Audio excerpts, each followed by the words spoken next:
Nissan Leaf, a fully electric car which we've already tested in the past.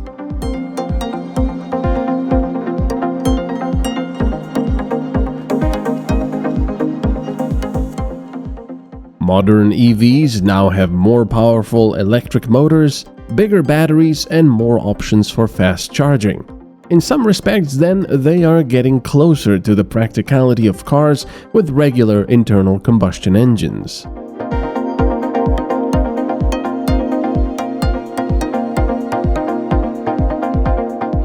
This Leaf, for example, offers a bigger battery with a capacity of 62 kilowatt-hours.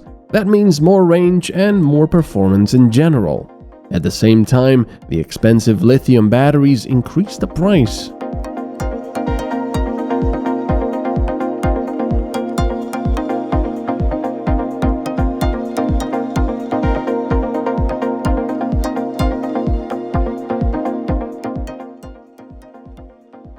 The question of today's video will be, is it worth buying an electric car today?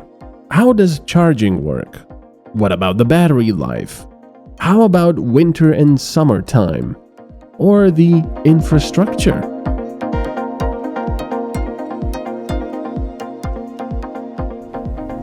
Before we get to answering this question, or rather me giving you my opinion of this question, on this question, because everyone will have a different opinion, of course, I have to make it very plain that I'm not a Luddite.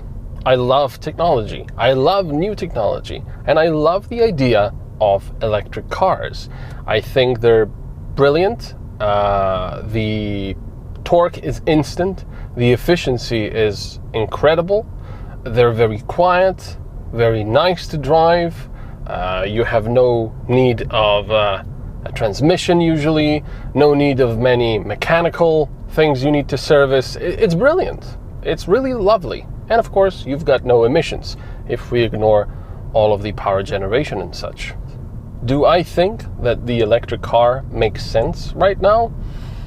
No, definitely not. It kind of depends, really. It depends on what you want the electric car for. If you do a lot of long distance driving, for example, or if you mostly use it to drive around a city and short distances. So in the case of the latter, yeah, it does sort of make sense, sort of, I say, because electric cars are still very expensive.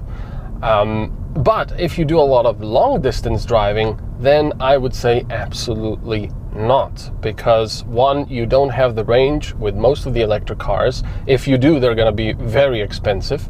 And two, the charging is the problem, obviously, despite all the fast chargers. We'll get more into that. Let's just for a moment talk about the battery technology. Now, here's a caveat. I am not a scientist, I'm not an engineer, so take my opinion with a pinch of salt. But I do like reading about this sort of stuff. I'm kind of interested in it, so I can give you a little bit of my opinion, however biased it might be. But the battery technology that we're using now, lithium ion you usually hear, or nickel cadmium and stuff like that. But lithium ion is usually the battery you will see in cell phones, in MP3 players, in cars, in electric cars as well, for example. Your normal car usually has a lead acid battery, a big heavy battery that can be cycled through, although I think it's happiest when it's full.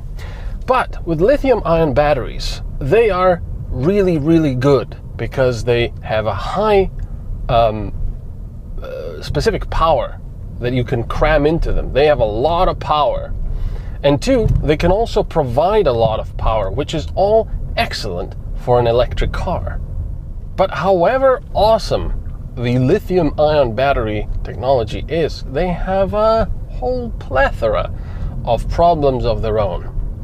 And all of them really would logically speak against being used in an electric car. One, they really don't like being full, so at 100%. So when you're going long distance with an electric car, for example, you obviously want the battery to be as full as possible, but really not.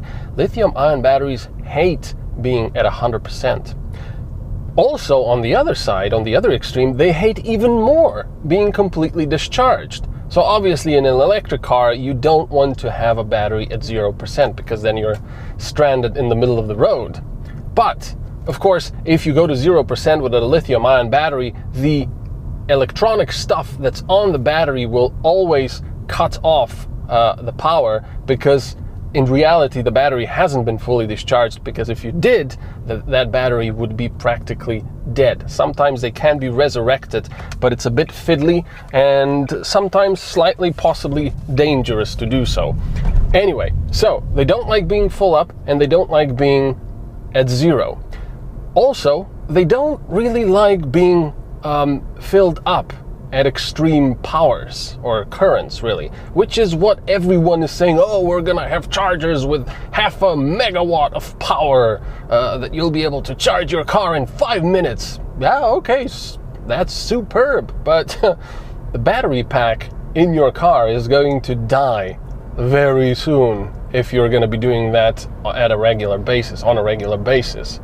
Also, another thing the batteries don't like, they're very picky customers, aren't they? They hate the heat and they hate the cold. And of course, what happens? Well, in winter, you've got a lot of cold, so batteries need to be heated up. And, well, in summer, and if you do a lot of highway driving especially, they'll heat up, and they don't like that. Also, whenever you charge them, there's these sort of dendrites that are formed inside the battery cells. We're not going to get into specifics, it's very sort of technical and boring, but basically the batteries are destroying themselves. And over time, when these dendrites actually poke through to the other side, well, you get a short circuit and a very fiery reception. So these are the problems just with the battery technology alone.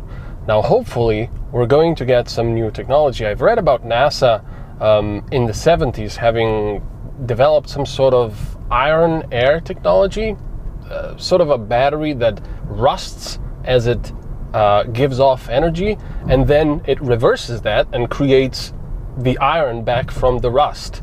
Not really sure how, but apparently the tech now is sort of ready to start coming alive. I don't know, we'll see. Anyway, what is definite is that we cannot just keep cramming more and more and more lithium-ion batteries into cars. It just doesn't work because lithium technology has sort of plateaued. We cannot, no matter what they say, they cannot really get more power into these things. And they, well, you know, it's just creating a big bomb. So, we have some alternatives. One is obvious, hydrogen cells. Hydrogen is amazing. Because, well, if you put a hydrogen cell in a hydrogen cell car, the reactor, I'm not really sure if it's called a reactor, but the generator inside uses that hydrogen to create electricity and basically just create water and air as an exhaust. That's it. It's brilliant. There's just one tiny problem. Well, actually two. One, the creation of hydrogen is extremely electrically hungry. You need a lot of electricity to create it, and of course if you are creating it via coal power plants and such, that's not really gonna work very well, is it, for global warming? And two, which might be a little bit more of a problem, so let's say if we had fusion, yeah, that would be I think a good thing for hydrogen. But the other thing is you will be driving around in a huge bomb. Let's just put it that way, because hydrogen is extremely volatile and it has to be under extreme pressures in the tank in the back if you had one. So yeah, in the case of a crash, they say, you know, we have security measures for that, blah, blah, blah. But do you really want to drive around with a tiny nuclear bomb, in a way, at the back, or like 100 kilograms of TNT? There's also other alternatives, but they're a bit boring. They're just swapping of the batteries at a gas station, or having induction lines under the road, which would be extremely expensive, but kind of cool. But yeah, also kind of wasteful, because I think the efficiency of induction isn't all what it seems to be.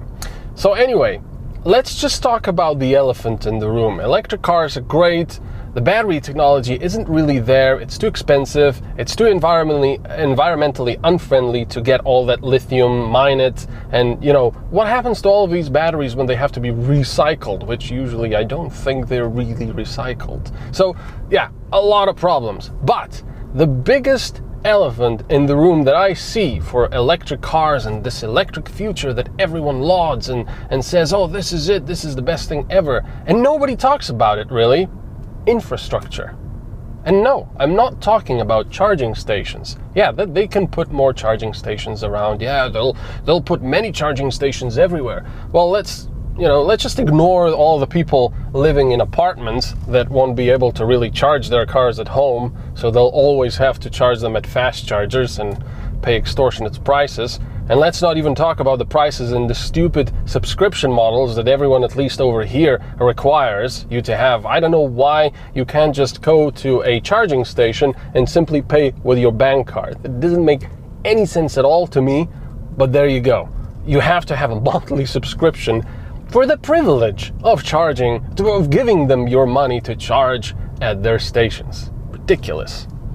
But the biggest elephant here in the room is the infrastructure, the power infrastructure. Think about this. This car, I have been charging at a fast charger with 50 kilowatts. 50 kilowatts. If you think about how much that is, that's a few households worth of power all at once. Yeah, sure, it's not going to charge all the time at 50 kilowatts, but for a good amount of time, if you're low on charge, it will. And now just imagine having just half a city, all of this electric cars, and wanting to charge them. And just imagine trucks, semi-trucks. They have been talking, I was listening to a discussion on this, and they were talking about it was half a megawatt or 1.3 megawatt chargers. Megawatt chargers. Can you imagine that? Where is the infrastructure for that? We don't have the power lines that can do stuff like this, that can bring so much extra power to all these charging stations. And you say, okay, they'll build them. Okay, fine. That's going to be expensive as hell. And they're going to be really big cables. And they're going to need a lot of them if you want to charge all the cars. But you're also forgetting the power plants. So you say, yeah, we've got wind farms and solar panels. Okay, well, solar panels are great, but yeah, they lose their efficiency over the years quite rapidly. So obviously only produce electricity in nice weather, in sunny weather, and throughout the day. Wind farms, well, they're sort of intermittent. And hydro plants, also not great for the environment. Also, you have to store that energy somewhere. And they're saying, oh, we're just going to build battery farms. That's like the most ridiculous thing ever. Storing it in batteries. Are you seriously going to do that? That's like saying, oh, I'm going to store my water for the city in paper bags. Yeah, it will probably work kinda, but you're going to have to replace it very quickly. And it's going to be expensive because those paper bags are lined with gold. Anyway. Infrastructure, that's the biggest problem, the biggest obstacle we have to having everyone drive electric cars and battery tech, of course. But yeah, not enough power plants. We need more nuclear. Our fusion would be best, but of course we know how that goes. And we also have, well, like I said, power lines. You have to bring all of that massive amounts of electricity to the charging stations. I'm gonna shut up now because I've been ranting for a while.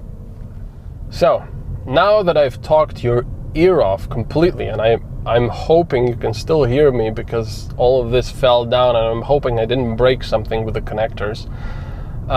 Like I said, I'm not a Luddite. I love this car. I love the Leaf. It is really, really very pleasant to drive. So if you drive it in a city only, and you can afford it right now because they are pretty expensive electric cars, go for it and enjoy it while it lasts. Because right now there's really no tax, no road tax on these things as you charge them.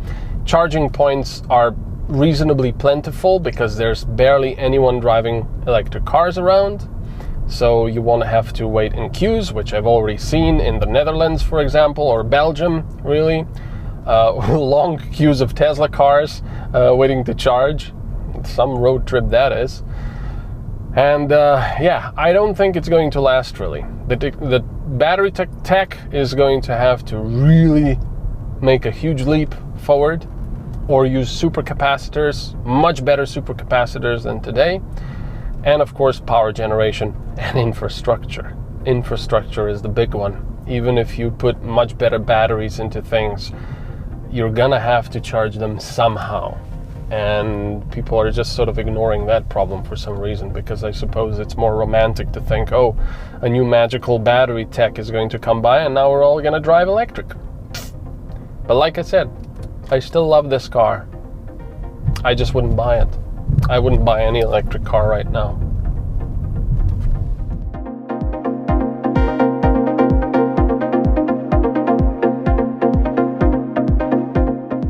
If you're still interested in buying an EV, you can get a Nissan Leaf for 38,000 euros. The more powerful motor and bigger battery model costs just under 47,000 euros.